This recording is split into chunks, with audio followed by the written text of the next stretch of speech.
Health risks among firefighters is a global problem. We know that those are clearly linked to different substances, toxins and particles. I have lost too many colleagues in too early age. Enough is enough. Therefore, I started to create the behavior model just to do something. Everything you do to reduce exposure will benefit you in the long run.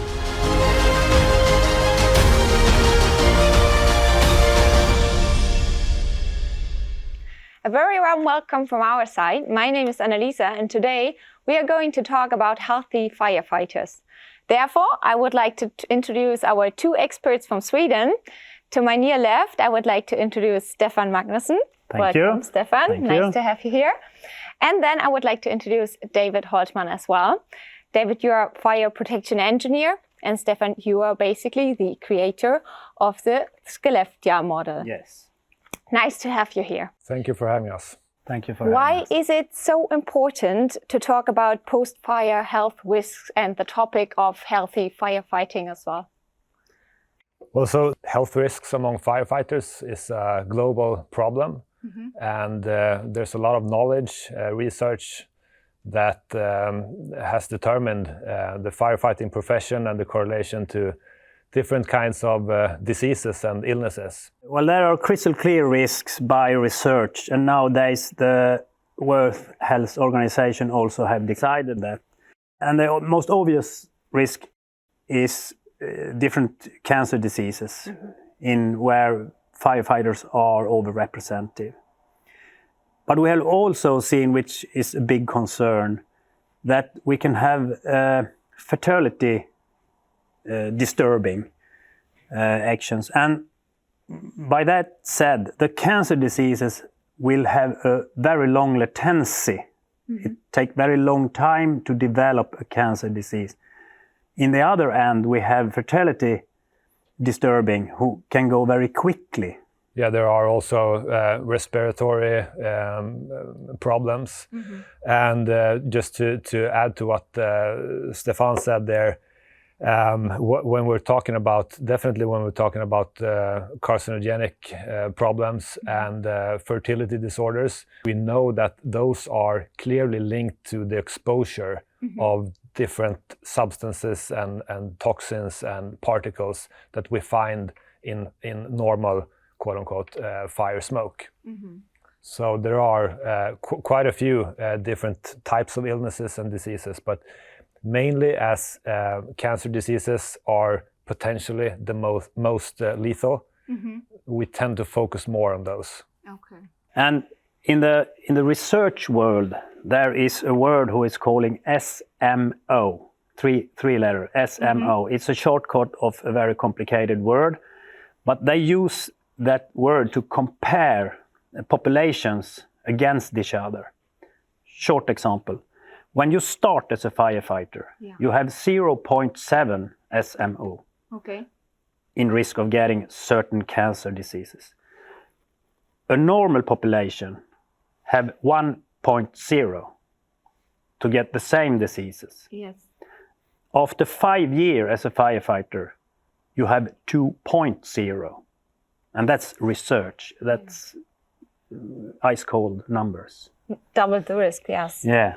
Yeah, I can just add to that fact, like what happened with the World Health Organization was that they, for the first time, managed to determine the highest level of certainty when they look at the firefighting profession and the what is called carcinogenic to human beings. So that correlation is as strong as it's scienceable possible to say.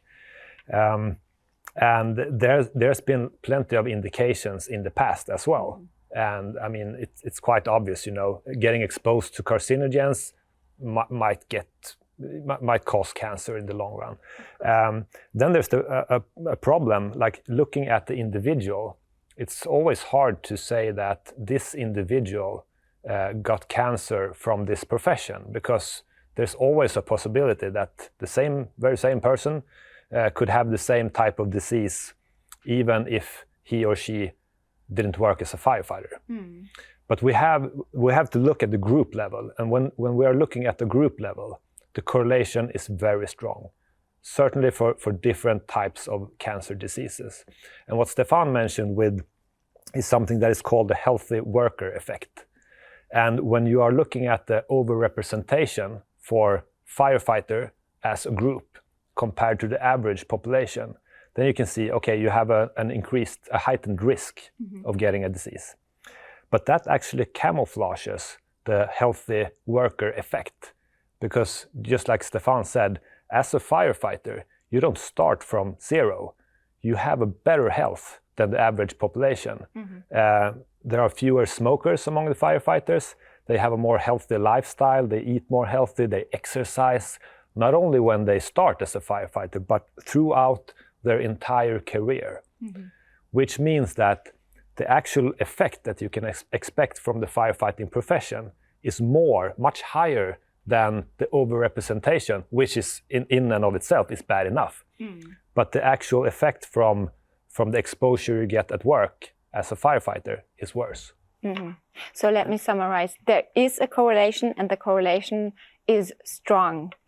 Correct. What we know is that there are several types of hazardous substances entering the body. What kind of ways are there hazardous substances can enter the body? Stefan? We used to talk about 3 ways which those substances have entrance our bodies. And the first is, of course, when we are breathing, to take it into our lungs and transport it out in the body. And then we have ingestion. Short way to say we eat it, but it's not that easy. But that's the other way. And the third way is, and the biggest way is, and the dangerous way is, if you ask me, is the skin. The skin is the body's biggest organ, and it's like a sponge.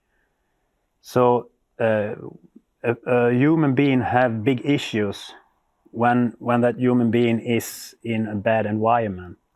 Even if we have breathing apparatus, and even if we don't eat something at that point, so we still have a skin. Well, if I can add to like a segue to this question and the previous one, like even if you are protected with personal protective equipment, I mean, that's very important. You can't be reckless when you are fighting fires. You need to use the PPE properly, and that's the best protection you have when you are at the scene. But it's also a bit sneaky if you think about the turnout gear, the jacket and pants that the firefighters are using. When you are using it and when you stay on air with the air pack on the back, you tend to feel almost invincible. Right? You feel like almost a knight in armor, like a Superman. Yeah. And you can perform tasks that would kill you if you didn't have that PPE. For sure.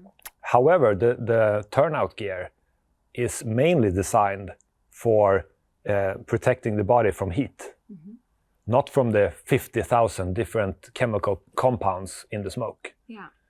So in that sense, it's a bit treacherous, because we know that there are many particles and substances and chemical compounds that can penetrate the turnout gear right through it. So even if you have the perception that right now I'm safe because I'm protected and I'm wearing the PPE, as you should, you are still exposed. And what's even worse is that your skin is protectable in certain levels, if it's a cold skin or if it's a hot skin. And when you're fighting a fire and when you have your PPE clothes on, your skin is always hot because it's impossible to not sweat. And that means that your skin is wide open. Yeah.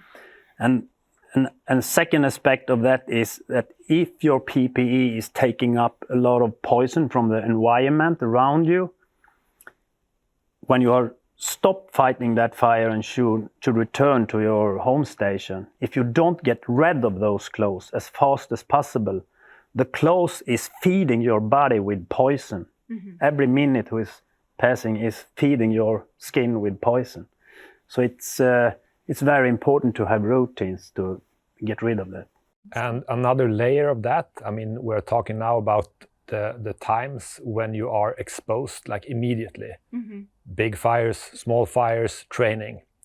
But if you add another layer to that, I mean, if you think about it, the time that a professional firefighter spends at the fire station or in the vehicle, eating at the station, sleeping, training, working out, everything.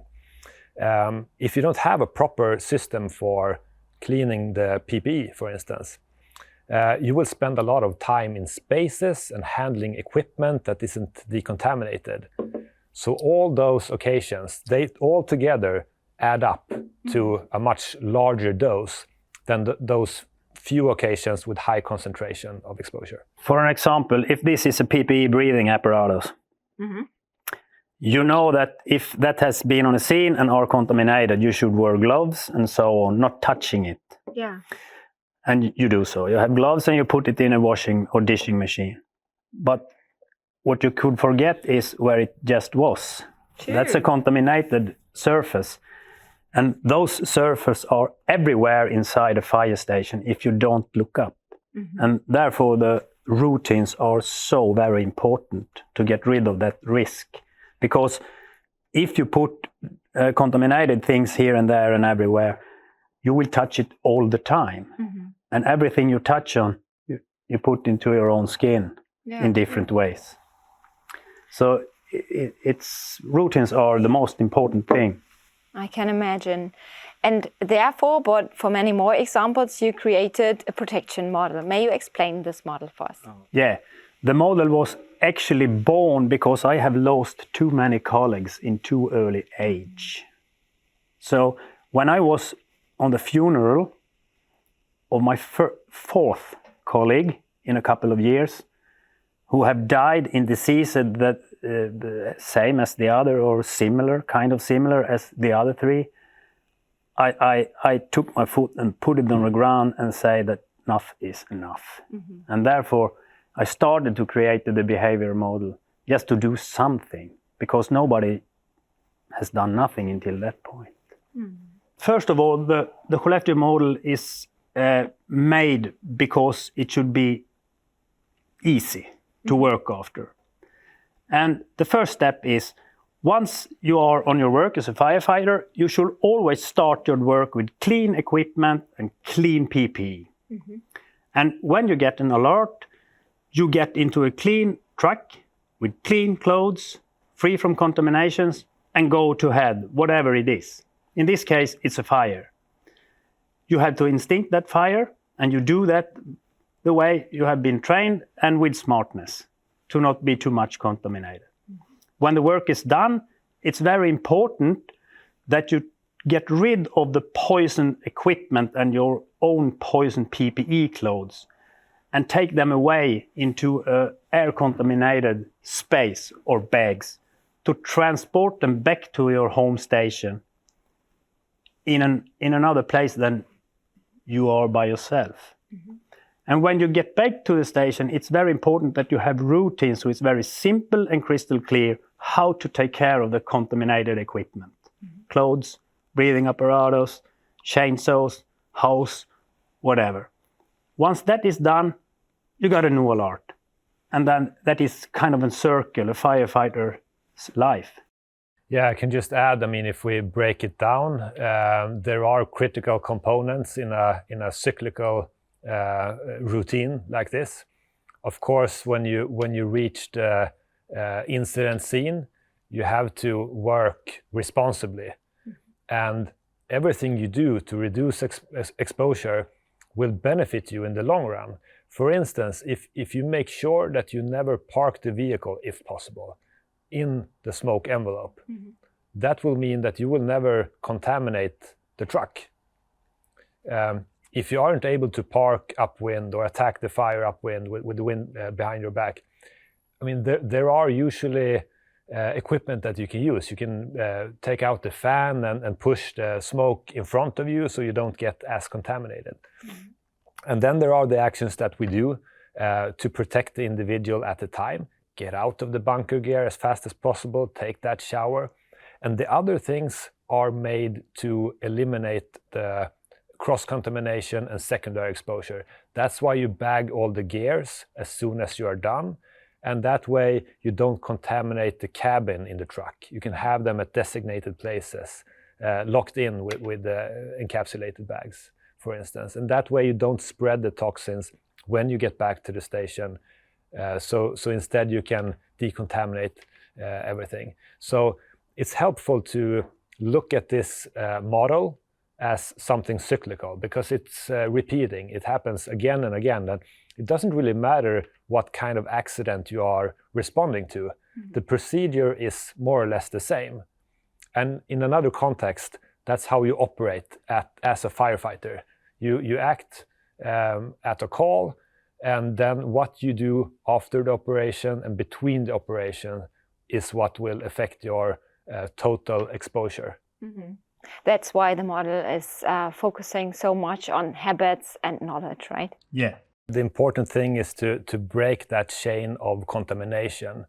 So regardless how you doff the gear, you need to do it as fast as possible. I would say that is paramount, really. Yeah. Because if you don't, you will have the situation where you cross-contaminate everything, and where you can find exposure in almost every occasion. So I would once again highlight that regardless how you do it, it's important to do it as soon as possible when you have finished extinguishing your fire and when you are done on the scene with the immediate actions. Mm-hmm. So as soon as possible, get out of your bunker gear and take that shower and clean your body as soon as possible. Encapsulate everything that's contaminated so you don't get that cross-contamination, and then you can clean it or decontaminate it in an orderly manner. Mm-hmm. Where you have the possibility to have protection for your airways and for your skin. But the immediate action is to get out of what's contaminated, encapsulate it so it doesn't spread the toxins to other surfaces that you're using.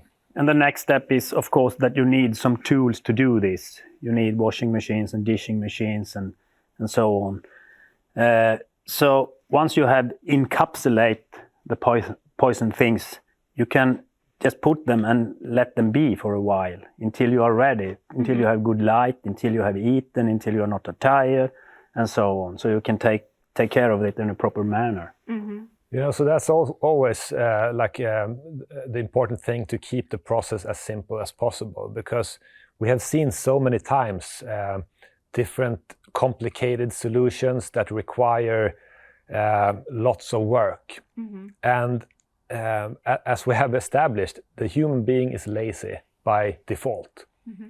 And if you have a procedure that is too complicated, you tend not to do it. And I do it next time. Yeah, exactly. Next time. Only this one time. It's not that bad. And especially, I mean, you can find yourself in a situation, in the middle of the night. Mm. Maybe you're tired, you're hungry, you just want to go back home. Mm. It's bad weather, whatever. So the process really needs to be as simple as possible in order for it to actually be carried out. Mm. Smooth. Yeah, it can't be too complicated. Thank you so much, Stefan and David, for traveling over here from Sweden, answering all these important questions, and of course, explaining the Skellefteå model. It was a pleasure having you here. Thank you for having us. It was a pleasure. See you next time. Thank you Bye-bye. So much. Bye. Now we want to have a look at how we can implement the model, and therefore I would like to introduce Simon Vogt. Simon, hi. Nice to have you Welcome. Here.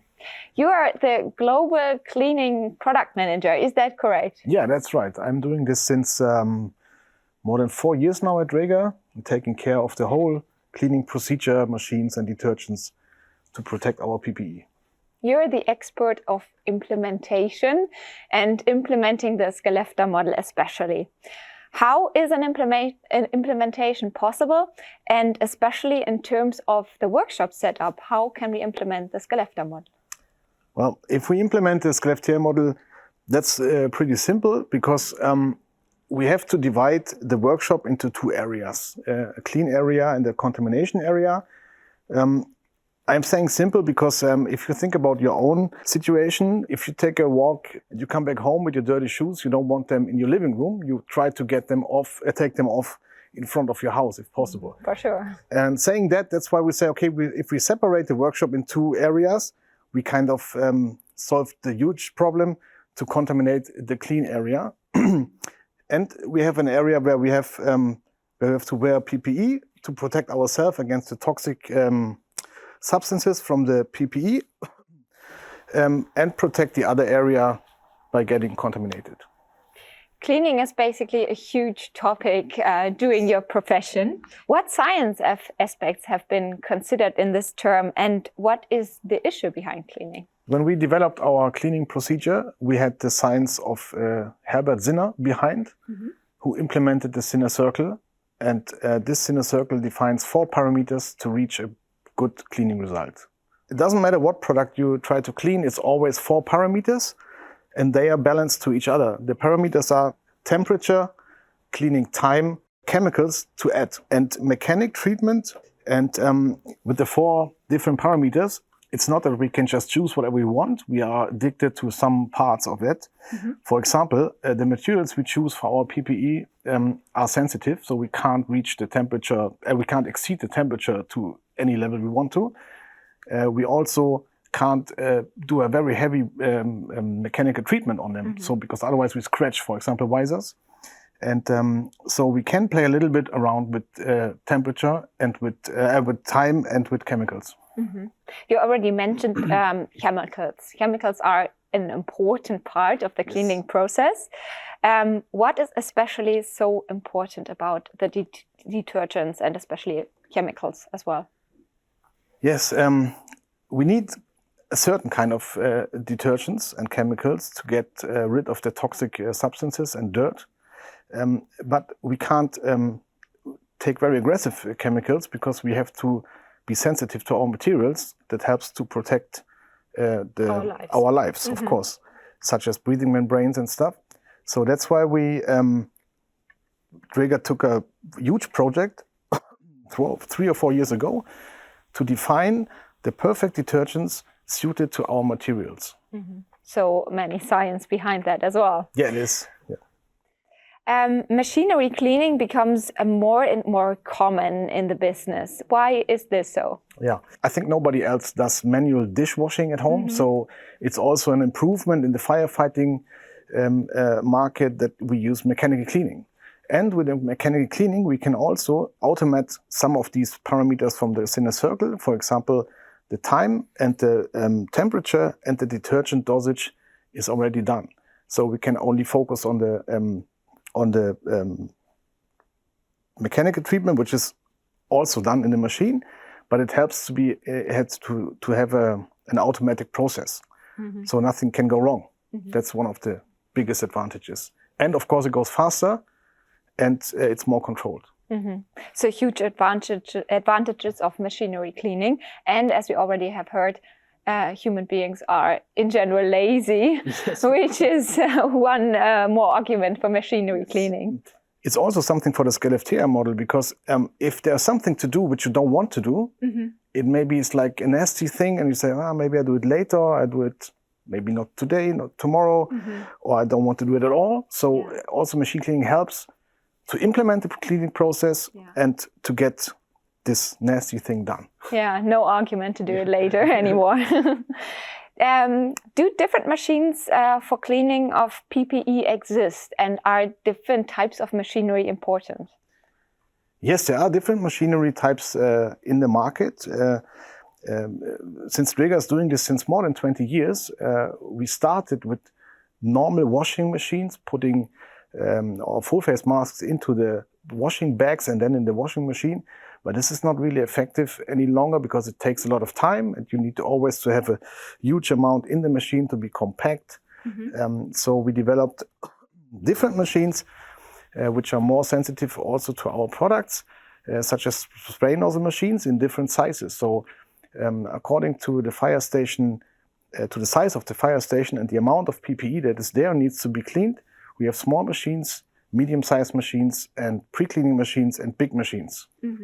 And the corresponding drying cabinets that are very important as the last step. Mm-hmm. Even though machinery cleaning has so much more advantages, there are still lots of things to consider.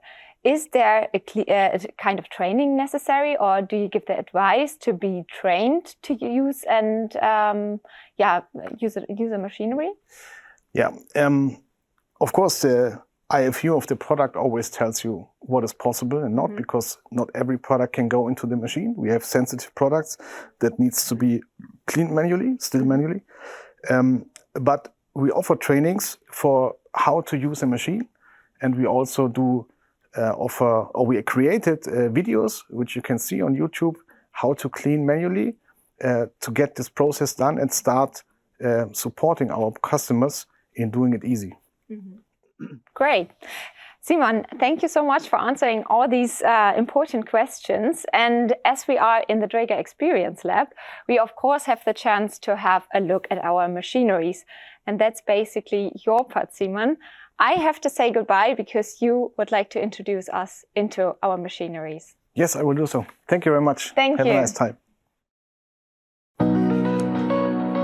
Welcome to the Experience Lab. We are now in the contaminated area. The goods are delivered in bags or trolleys and will be separated here by the workshop technician. He scans it into the workshop management system and defines the next steps for the cleaning procedure. Once this is done, we go over to the cleaning area.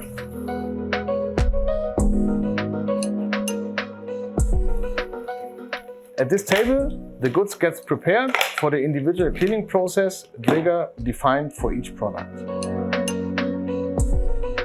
First, we show you the cleaning area where the manual cleaning and pre-cleaning takes place. For the cleaning solutions, we have different detergents defined for each product. For some products, it's sufficient to use our special wipes. Now we move over to the machine cleaning area and explain you the machine process. For the best cleaning result, we recommend to disassemble the cylinder from the SCBA backplate. The reason is clear: we can reach the whole area of the SCBA. To avoid water getting into the pneumatic system, we have to pressurize the system. The machines are equipped with different cleaning cycles depending on the grade of contamination and can easily be chosen by pushing the buttons. After the cleaning process is done, we now move over to the clean area and show you the drying process. Drying is the last and important step of the cleaning procedure. Drying in a drying cabinet helps to increase the drying process by keeping its parameters which Dräger defines for each product. At Dräger, we focus on the safety of our customers. That's why we take care for cleaning in the very first beginning of the product development. Our cleaning process is tailored to our products. That means we have chosen the right detergents, the right machines and the right procedures to have the longest possible lifetime for our products and your safety.